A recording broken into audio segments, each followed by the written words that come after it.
조갑제 TV 시청자 여러분 안녕하십니까. 2025년 1월 20일 새벽 5시 47분입니다.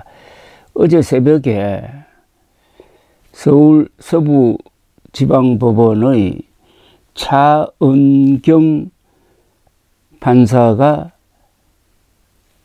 윤석열 대통령에 대한 구속영장을 발부할 때 구속 필요의 사유로 적은 글은 딱 한 문장이었습니다. 피의자가 증거를 인멸할 염려가 있음. 딱 15자입니다. 현직 대통령을 구속하는 초유의 사건입니다. 그렇다면은 그 구속 사유에 대해서 국민들이 알 권리가 있습니다. 그런데 피의자가 증거를 인멸할 염려가 있음 이라는 15자로 그것이 가능하겠습니까? 왜 판사는 자세한 구속 사유를 쓰지 않았나요? 자신이 없는 겁니까? 아니면은 길게 쓰려니까 막 귀찮아서 그렇게 한 겁니까?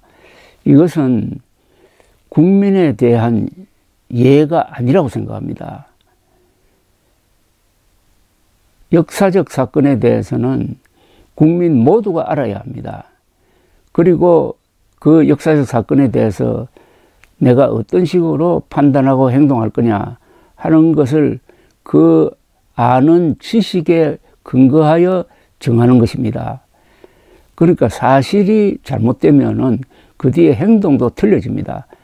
사실관계를 분명하게 밝혀야 할 책임이 영장 발부 검사에게 있었는데 너무나 불성실하고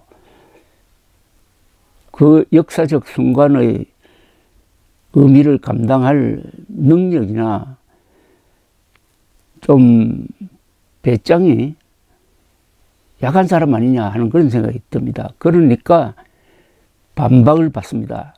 그런 행동은 반드시 반박을 부릅니다. 이것은 불공정하다. 즉 이재명 대표를 불구속했던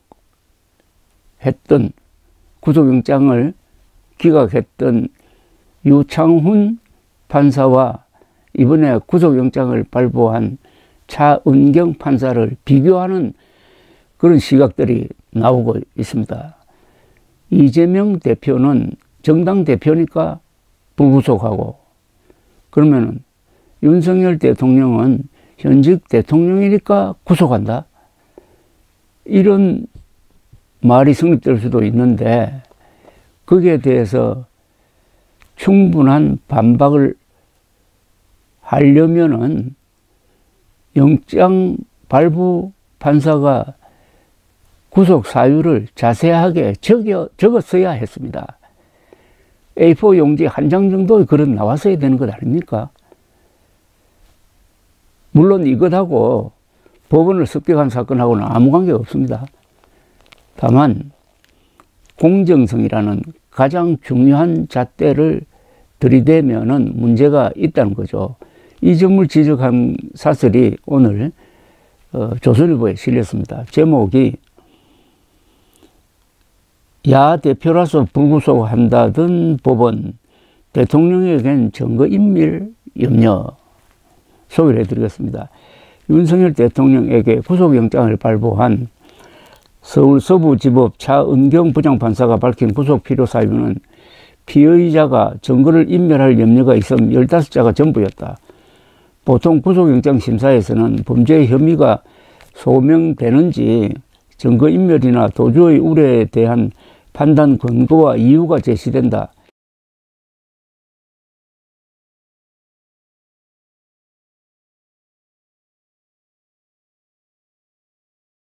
헌법재판소의 탄핵 심판에 막대한 영향을 줄 수 있는 현직 대통령의 구속영장을 발부하며 법원이 밝힌 사유는 15자 한 줄이었다. 증거인멸이 걱정되는 이유도 밝히지 않았고 도주 우려나 범죄 소명 여부는 설명되지 않았다. 윤 대통령이 압수수색과 소환에 불응하고 혐의를 전면 부인하는 것이 증거인멸 우려의 판단 근거로 추정할 뿐이다. 법원이 유력 정치인 등 다른 피의자들에 대한 구속영장을 발부 또는 기각했을 때와 비교해보면 형평성 문제도 제기된다. 법원은 야당 일부까지 동의해 국회 체포 동의안까지 통과되었던 민주당 이재명 대표의 영장을 기각했다. 조국 대표에게는 2심 실형을 선고하면서도 법정 구속하지 않아 총선에 출마해 당선되는 길을 터줬다. 이와 비교해 현직 대통령을 구속하며 법원이 밝힌 15자 구속 사유는 공정성 논란을 야기할 수 있다.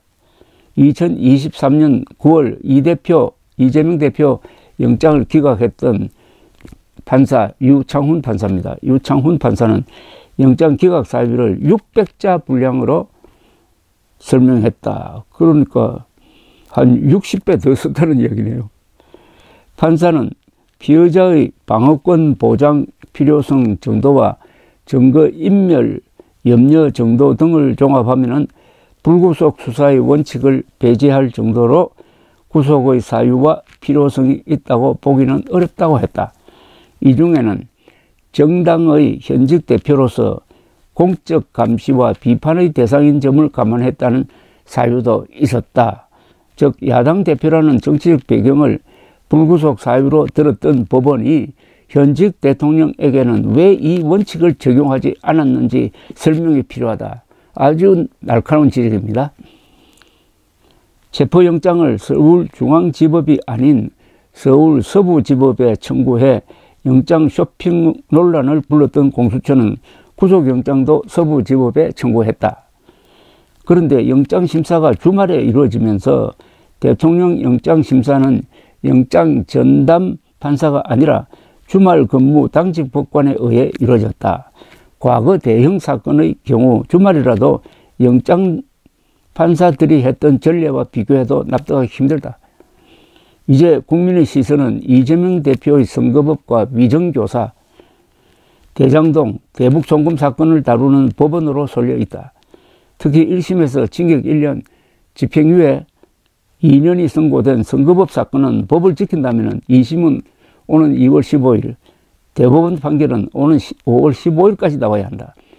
만약 공정하지 못한 재판 지연으로 논란 속에 대선을 치르게 된다면 그때는 사법부도 감당 못할 상황이 벌어질 것이다. 이 날짜를 우리가 기억해야 됩니다.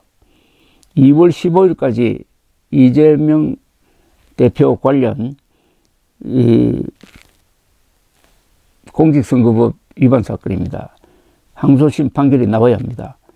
오는 5월 15일까지는 대법원 판결이 나와야 합니다.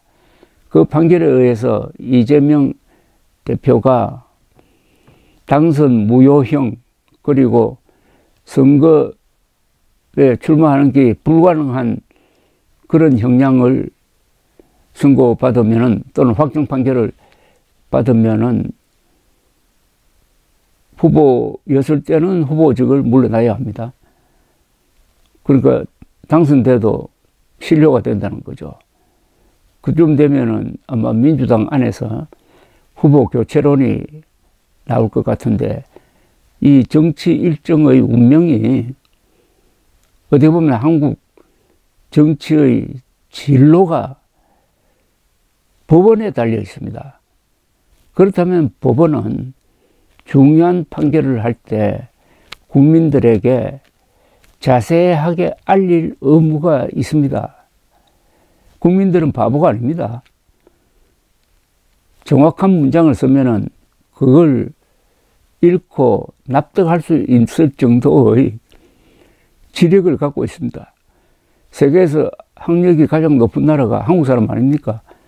고등학교 졸업하고 약 70%가 대학에 진학하는 나라는 세계에서 한국밖에 없습니다. 그런데 왜 많이 배운 판사가 이 중대한 사건에 대해서 15자만 딱 쓰고 가버립니까? 감사합니다.